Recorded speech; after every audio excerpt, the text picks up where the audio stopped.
She has a pair of lucky underwear. Don't even get me started on her armpits. Well, yes. But the woman who put the nail in the coffin in Tallahassee is this woman to my left, Claire Davidson. You hit a shot, and it really slammed the door shut on any momentum that Florida State had. So take me through that moment. And we had a pantsing phase 2 question mark. And then she said, "You have any similar experiences?"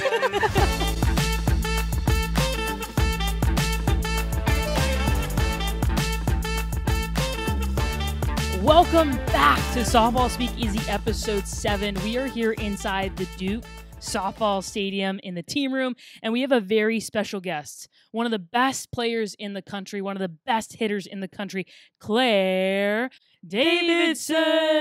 Woo!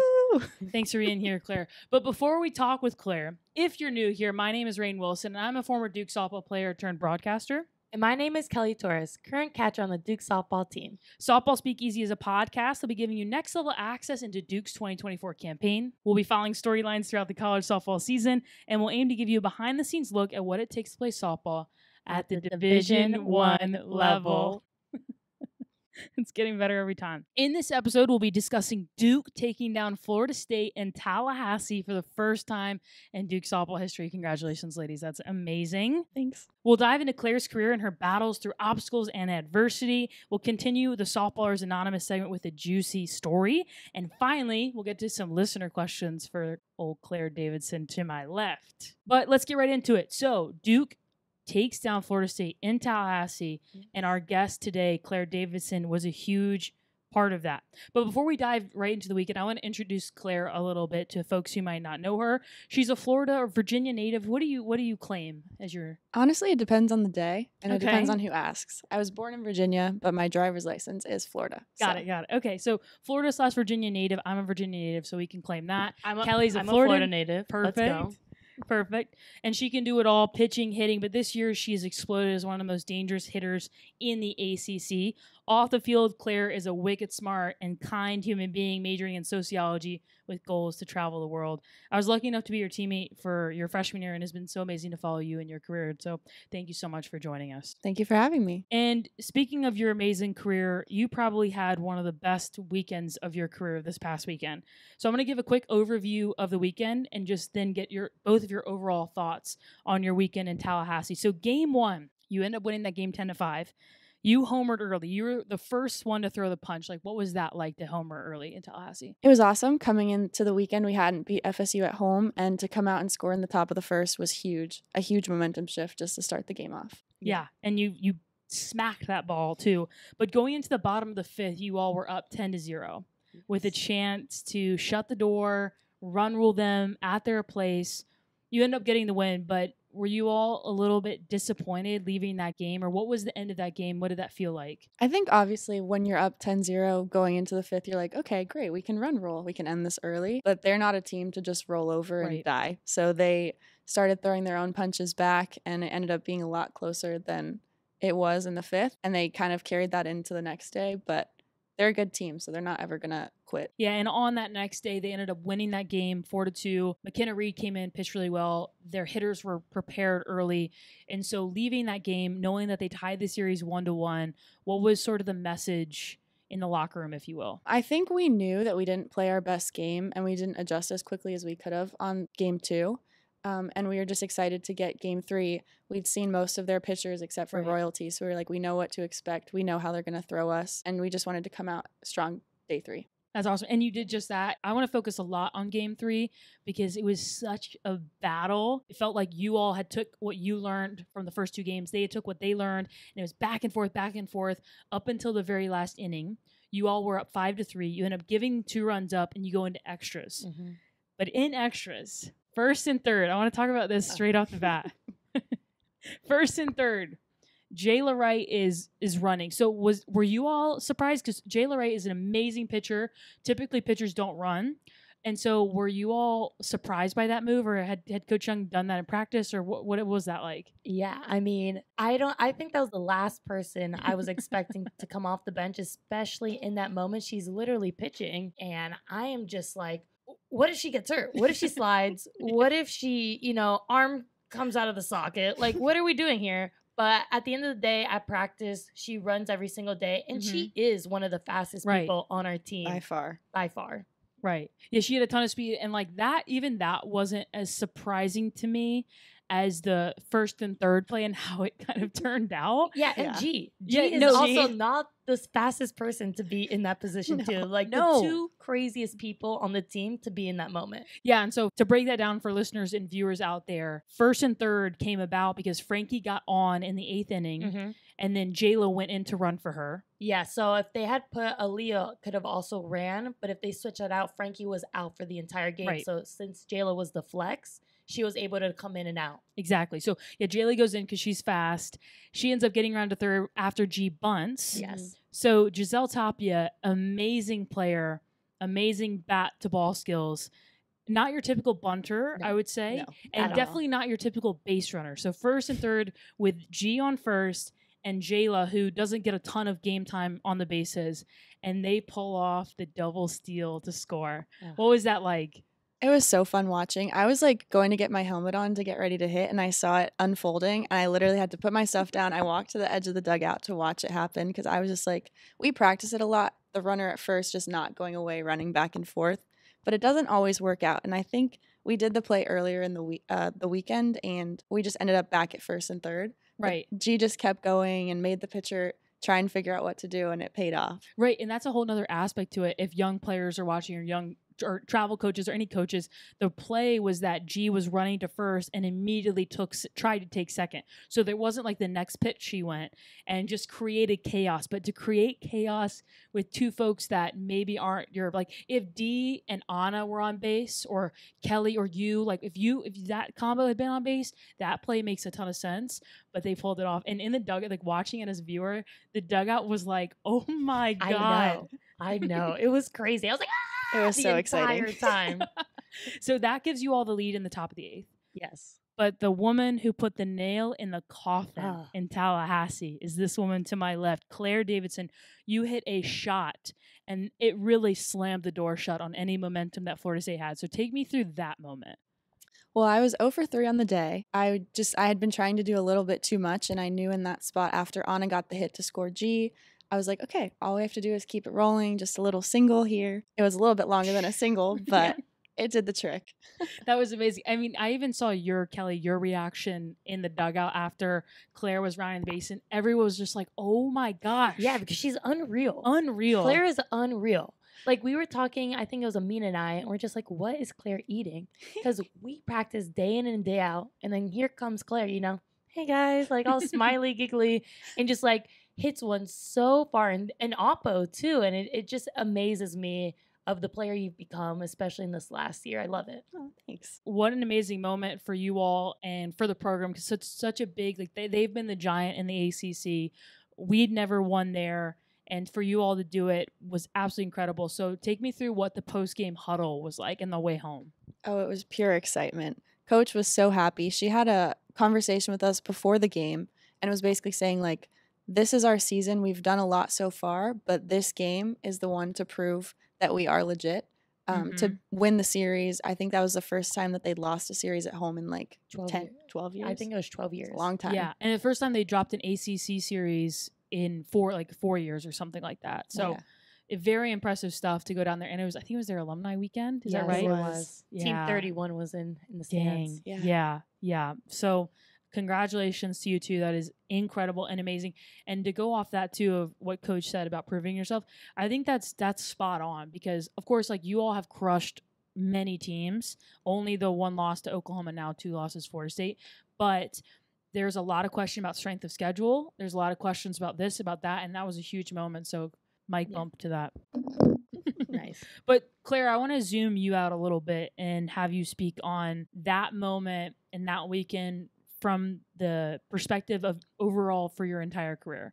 For you to be the one to throw the first punch on Friday and then to shut the door and throw the knockout punch on Sunday, knowing what you've gone through in the adversity and the obstacles and the things that you've battled to be in this position now, what does this like kind of moment feel like for you? It means so much to me, actually. Looking back, kind of a full circle moment, my freshman year at FSU, was probably the exact opposite of what happened this weekend. I went into pitch. I got the start one day. I faced 4 batters. I didn't get a single one out, and I got pulled. Well, I went to left field, but it wasn't great. And to be able to look back on that and see how far I've come, being able to just have fun and enjoy the moment and not put too much pressure on anything is so nice to see looking back at freshman me. Yeah, and on the note of pitching and hitting, we talked a little bit before the podcast about how you're a hitter. Is there any part of you that misses pitching? And if that is or isn't true, how does it feel now to be just focused on hitting? There is a part of me that does miss pitching. I did it for 12 years. So to just kind of not have it at all is a little weird. I've been honestly thinking about just throwing a bullpen for fun in the next few weeks. But it is nice to only have to worry about one thing, to not worry about getting pulled from practice to go throw a bullpen. I get all the reps in the outfield and hitting, and it's been fun to just focus on that. Yeah, and so for young players out there that are pitching and hitting right now, can you just explain how difficult that is to maintain at the college level and just what that's like? It's definitely a big time commitment. Obviously, you have to pitch pretty much 4 times a week, maybe more. And if you need a lot of reps hitting, it just involves a lot of extra time. So if you enjoy doing both of them, I completely recommend continuing to do it because I've loved being able to do both. And they complement each other nicely. If you're not having the best day pitching, you can still hit, or the opposite. But it also is nice at the end of the day to be able to focus on one thing, ending my senior season. Yeah, absolutely. And you were great at both of them. I think even now, if you had to go in, you'd still dial it up. A nasty curveball, amazing changeup. So many things I could say about how you are as a pitcher, but as a hitter, you just look so dialed in. But I want to dig into a little bit of your process as a hitter. A lot of hitters are analytical. They go in with a specific game plan. Can you just describe your process as a hitter? Well, my process is pretty much the opposite of that. Me and Kelly talked about it a lot going into the last couple games. We were just okay, just go up there and think, have fun. I don't know if anyone's watched Ted Lasso, but we watched it all of last year. And softball is life. Softball is life. That's what we say in the box sometimes because, sometimes you're not having the best day, but if you just remind yourself why you're here, you've put in the work, the mechanics are there. I know that there's generally nothing wrong with my mechanics and what I do works. So if I just think about one thing, it's to have fun and compete. That's amazing. So even if you're facing a pitcher like Nyjah Kennedy or some of these other top arms in the country where they have that one pitch that's really dominant, do you go in with a mindset to attack that pitch, or do you really just see it hit it? I really just see it hit it. I think on Saturday going in with McKenna Reed with upspin in the on deck circle, I was okay, commit to getting to the top of the ball, that sort of thing. Right. But once I get in the box, I'm okay, see a pitch and hit it. Because if I think about anything else, mechanics or what she's going to throw, then I'm not able to see it well at all. So. Right. And I think that's so huge because I think in the college game, as players are coming up, we think we have to overcomplicate things or that you need to be perfect at the mechanics and all, because you have this access to so much information in college and it could be overwhelming. So what a great example of someone who just simplifies the game. It's really hard to do, but you obviously do it well. And is that something that you've learned this year? Is that something you learned throughout your career? And off of that, what would you go back and tell your freshman self? I think it's definitely something that I've bought into the last couple months or so. Freshman year me thought that the only way I was going to be able to hit well was if my mechanics were perfect. Mm-hmm. I remember my first hitting individual in freshman fall. I had a full sheet of paper of everything that was possibly wrong with my swing, and I thought that I had to fix every single one of them to become a good hitter. But then if I just thought back to travel ball and the success I had in high school and just the success even looking back now, it wasn't all about mechanics. Sure, there are some things that can be fixed, but for the most part, if you just compete and want to hit and enjoy it, good things will happen. Absolutely. And so Kelly, I want to ask you too, what would you go back and tell your freshman self? I think what she mentioned earlier, Claire, about just having fun and this is why you play the game is something I'd go back and say because, the results get so big and that's all you kind of chase at some point. And just to remember, hey, you play this for fun. You play this with your friends and if you just go up there and think have fun, odds are your results and the things that you're worried about so much are going to be better just by thinking have fun. Yeah, I agree. Totally. 100%. But I want to jump back, Claire, a little bit and just quickly talk about your recruiting journey and your experience of coming to Duke. So could you provide us a little bit of a story about why you chose Duke and how you chose Duke? Yeah. When I was in 8th grade, actually, I got invited to the Auburn camp. And I went there. I loved it. And in the fall of my freshman year of high school, I committed to Auburn, actually. I had gone to camps at Duke, actually, because one of my coaches knew Coach Young. And I went to a camp on the baseball field. We did hot yoga in their batting cages. And I liked the school, but I was committed already, so I didn't think much of it. And then the coaching change happened at Auburn, I think midway through my sophomore year. I decided to stay, but as I started going later in high school and realizing like, okay, my test scores are pretty good. I did well on the SAT, that sort of thing. I was like, okay, I could probably look a little bit higher academically. So you end up choosing Duke based on academics. Mm-hmm. Was there a part of you too that saw a potential future, what this program could look like? Like, did you expect to, be competing to go to the Women's College World Series when you committed? When I committed, no, actually. It was one of those conversations where it's like, okay, you can go to a school that's been a World Series team and have the potential to just be one of those players that makes it to the World Series, or you can go to a school that's brand new. You can set records or at least help set records and hopefully like have much more of an impact on the whole team's history. And then I got here and the team was amazing. And we had people like you coming back and raising the standard. I think obviously when we got here, we were like, okay, this team's actually like really good. I think Kelly was in the same boat, committing for academics and to play Power 5, but not necessarily have to be the a chance top 10 to go to team. a World Series. Right. Well, I mean, you all came in the perfect time. Like, it was awesome timing. But I also think it's not complete coincidence that your class is now in the position that you are. You both have been teammates, and that's a special bond to come in as freshmen and to grow together as women.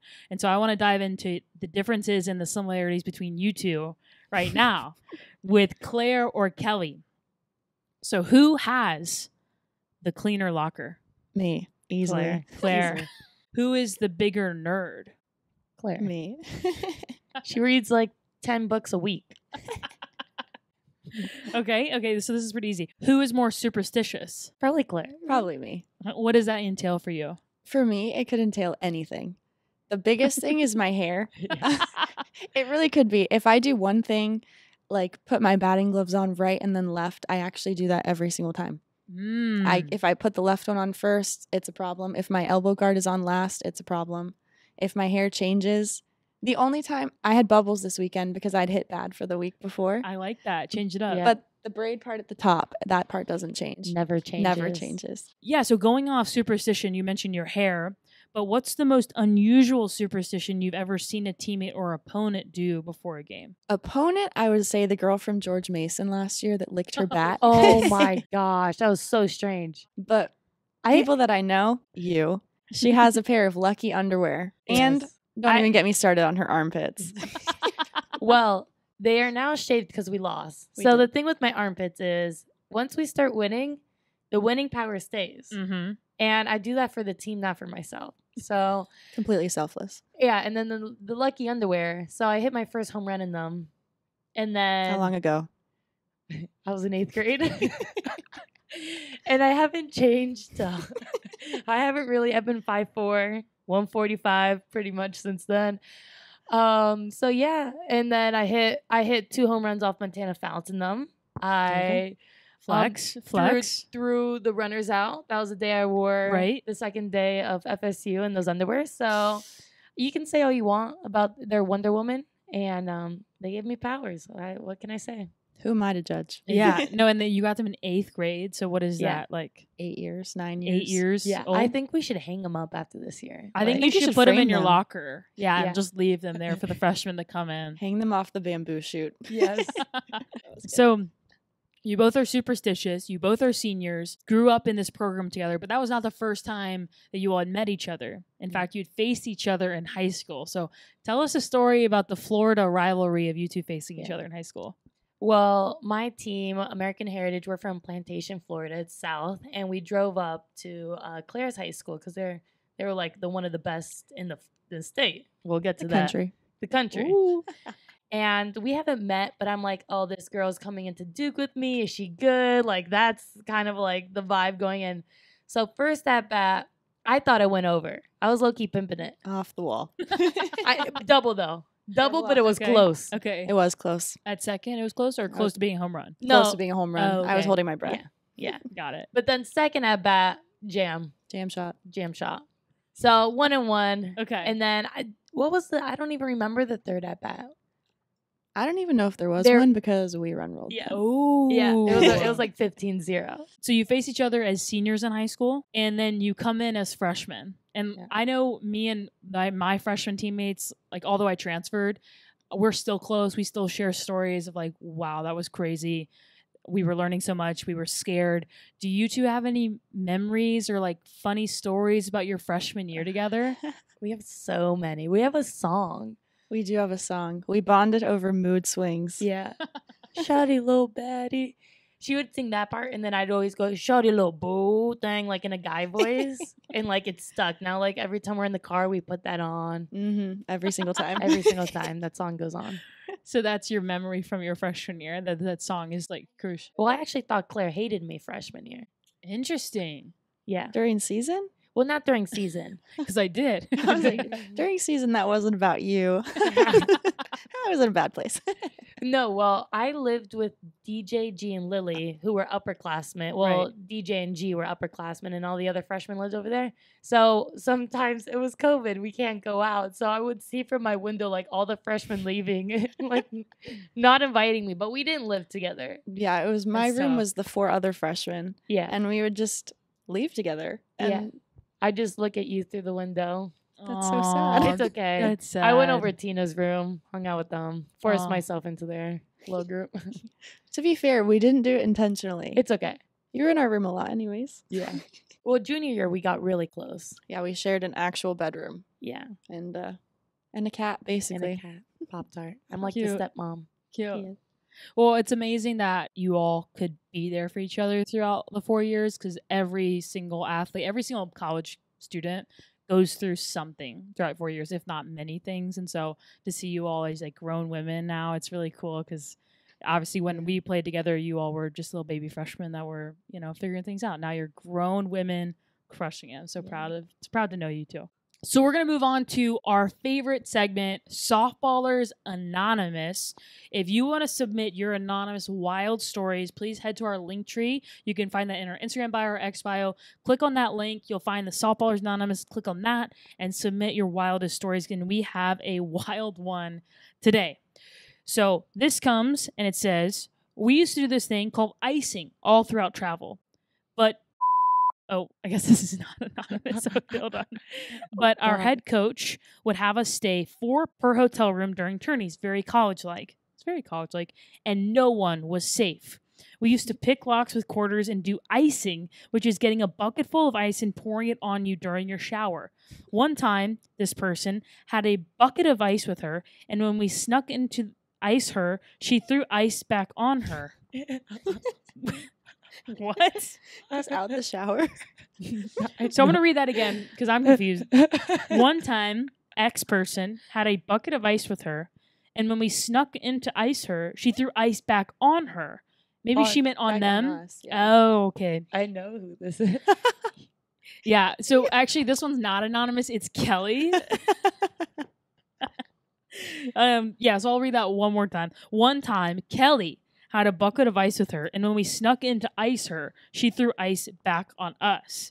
We have so many stories from the Gold Coast days, and we had a pantsing phase too, ? And then she said, you have any similar experiences? Yeah, we did have a pantsing phase.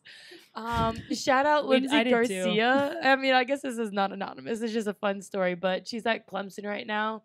Gosh, me and her in a room together, that's bad. But yeah, we had a pantsing phase. It didn't matter where you were, Walmart, out. You had to make sure your pants were tied because they were going to be around your ankle real fast. But yeah, icing was. That's hilarious that you guys would pick locks, and it's cool that you could stay 4 people to a room. Yeah, and so travel ball. Our coach didn't let us actually stay with our parents. It was very business-like and travel ball. So we did that I too. like that. I like that. Yeah, so we did 4 per room, and yeah, even if the door was locked, we figured out a way for all hotel rooms to pick the lock with a quarter. I'm And scared. yeah, you'd go in with a bucket of ice, and like everyone got ice, unless there were some girls on the team who like were like, "Yo, chill out with that. Like, Right. I don't want you to see me naked." Fair. But like, It's so fair. so too. fair. But yeah, for the most part, you were getting ice. And that day, I did have a bucket of ice with me. And when they came in and opened the shower curtain to throw ice on me, I just threw it right back. Were you like hiding and preparing for them? I was preparing. I was waiting for the moment they were coming in. I love that, like, because it's very college-like and business-like, but you also have like a blast with each other. I bet. Yeah. Were y'all here when I think Jazz put the car, Coach Young's car, in It was the Jameson, right? I think it's I think we it heard was about Jameson, Rachel, maybe. Yeah. we all heard a different person. Well, someone on our team, Texas, I'm sure they'll be like, that was me. I think it was Rachel too. I feel like Jameson and Rachel probably make most the sense. masterminds behind it. Yeah. They put Coach Young's car in the batting cage. And then you all weren't here for this, but Coach Young then played a prank on Jazz, and she put her in the dugout. This is so funny, actually. Coach Young is a dog with the pranks. Yes. She put Jazz in the dugout, and she's like, "You messed up somehow," like, because Jazz had pranked her or something. She goes, "You messed up somehow, so you're gonna watch the whole team run." And Jazz was like, okay, like really sad, and like slumped her shoulders. And as we start to run, someone came from the top of the dugout and poured ice water on Jazz's head. So Coach Young was like, "Gotcha." Well, pranks have been a thing throughout the years here, because remember when we hot dogged Coach's yard, actually? Bloomer's yard. What's up? Actually, we have a special guest. Oh, come in. Come on in. Come in on the pod. Yeah, come on in. Come on in. I don't know where you're gonna sit, but This is Layla. Here we go. There we go. So this is Layla. Layla, oh my gosh, how are you, girl? I haven't seen you in ages. Good. Yeah. Oh. So Layla, Layla is Coach Young's daughter. We were just talking about how Coach Young pranked Jazz with the ice water. Coach Young, your mother. Mhm. So Layla, actually, while you're here, we'll keep it short. I know you're probably busy. You are headed to Florida next year. Yeah. How does it feel to be going into college and leaving high school? Like, what are your emotions like right now? I guess I would just say that I'm excited to like start something new. Yeah. I feel like I've been committed for a long time, so I'm like ready to go to college and just like compete with like the best. Yeah. Yeah. I'm excited. That's amazing. That's amazing. And how has it been to see your mom build this program from like nothing to where it is now? Or like, did you expect this at all as a young kid, or? I would say no. Like I didn't expect that at all, but I think she's done a really good job with like everything that she had to do, from literally building the field to like getting you guys ranked in the top 5. Yeah. So that's just really impressive, and like I see her work hard every day, and that she does a good job with it. Yeah, and she did a great job raising you and your siblings, because you guys have always been like the coolest kids. And now I can't even say kids. Like you're an adult. You're an adult, and we are rooting for you so much at Florida, and can't wait to watch you ball out. Wish you were coming to Duke, but we'll be okay with the Gators for now. Well, Layla, thank you so much for joining the show. Thank you. Appreciate you. Thank you, Layla. Didn't expect that, did you? So that was Layla Lamar, amazing student athlete, amazing human being, the daughter of head coach Marissa Young here. But speaking of head coach Marissa Young, you all had done a hot dog prank at her house. So can you give me the scoop on that? Yeah, so it was Coach Young, Bloomer, and Brock, right? I don't think we went to Brock's. It was just the Okay. two of them. Yeah, you so, We went to both their houses. so it was a double blindsided prank, though. Right. Yeah. Okay, so Yeah. so the underclassmen, which was us at the time, And we were sophomores. So it was like Sophomores. Anna, Taylor, Yes. Kennedy. Jada. Yes. So those are the freshmen at the time. And they did not know that Coach was in on the prank. Right. Okay, so we hot dog the yard, and coach comes out. So what hot dog means is like we literally put hot dogs on a stick and put the stick in the ground. Just millions of hot dogs in her front yard, All over the yard. all over the It's yard. a beautiful front yard, by the way. Yes. Too. It is.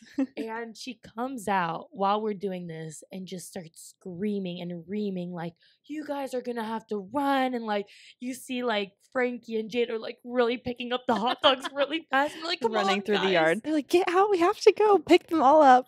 Yes. So were you all pranked too, the sophomores and freshmen, or who was in on it? Some of the sophomores knew. I Got didn't it. know. I didn't know Okay. until after the fact. I And knew. what was there? There was something else in the locker room or in here. We were all sitting in here, and coach started yelling at the freshmen. Yes. And everyone was freaking out. And I knew that one was a prank, and I was still scared. She's so so good. good. She is so good. She's scary good in those moments where she's like that neck vein starts popping. Yeah. Like, Watch out. yeah, watch out. Well, it's funny because I remember my first year here, that idea had been brought up by somebody to do it because I think coach had it done to her at Michigan or something when she played. So I'm glad to see that it worked, and it worked well. That's hilarious.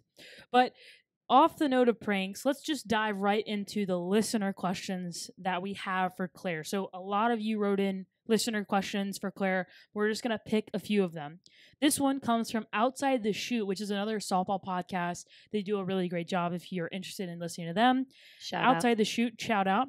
And they ask, what is your favorite uniform combo? I would say either the all black or the pinstripes. The pinstripes fit the best. The black fits the best. Yeah. Look good, feel good, The play good. grays. Ugh. You don't like the grays? No. We always end up wearing them on the hottest days. They show sweat. And they're just loose in weird places. Yeah, they don't fit the best, but Interesting. the They look good, blacks though. and the pinstripes, I'd agree with you, just look the best on Mhm. us. Okay, so black pinstripes, I think that checks out. Pinstripes are always sick. Always. But honestly, the black uniforms, I can speak for the alums. We're kind of pissed that you guys got those before we could because those are dirty. So those are nice. so nice with the Gothic letters. Oh, yeah. Sick. Especially we got black Evo shields now. So Yeah. it's like all black. Well, and this is like, of course, back in the day, we didn't have any of that. Like, yeah, that's the goal. The goal is Yeah. to keep elevating to where you have the personalized Evo shields Mhm. and all this awesome stuff and something new coming to the stadium, which is really exciting. So And you all are exciting. so deserving of it. You're deserving of these amazing advancements. And so is Coach Young. It was actually kind of funny though, because we played FSU and they were wearing their retro jerseys for one of the days. Yeah. And in the bus, we were like, we're wearing the retro jerseys that are going to be worn in 30 years from now. So Right. it was kind of funny how we were like, we're wearing what is going to be considered retro. Right. Mhm. No, it's crazy. The jersey that I got my senior day, the one they put up, was the quickest retired jersey that we've ever had. I think we wore it for 1 year, and they were like, "This is not it." Oh. So that's the ones we got, which is fine. Is it those white ones? Yeah, the Yep. white with the blue. Mhm. Yeah, Yeah, we never wore those. Never. yeah. Well, either way, a ton of uniform combos that all look really great. But next question comes from Connor James, and he asks, "Who do you look up to?" Who do I look up to? I would say both of my parents in different ways. My mom is an aerospace engineer, so she's pushed through barriers. She's one of the only women in her career path, and she's done a great job. She works for the Navy, and she's just done everything she set her mind to. Super impressive.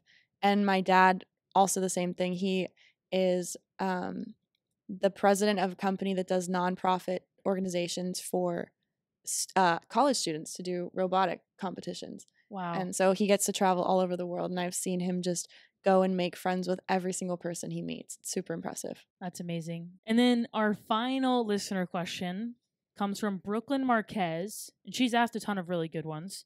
But what's a good mental approach if you're struggling with self-doubt? Reading a lot of books has helped me. I know we talked about how I like reading, but the mental game books, I remember my freshman year, Peyton gave me a book called You Are a Badass. I actually just gave it to Sophie to pass it Aw, down. That's cute. I know. It really helped me. And I also just think remembering to have fun. I know we talked about this earlier, but just reminding yourself why you love the sport.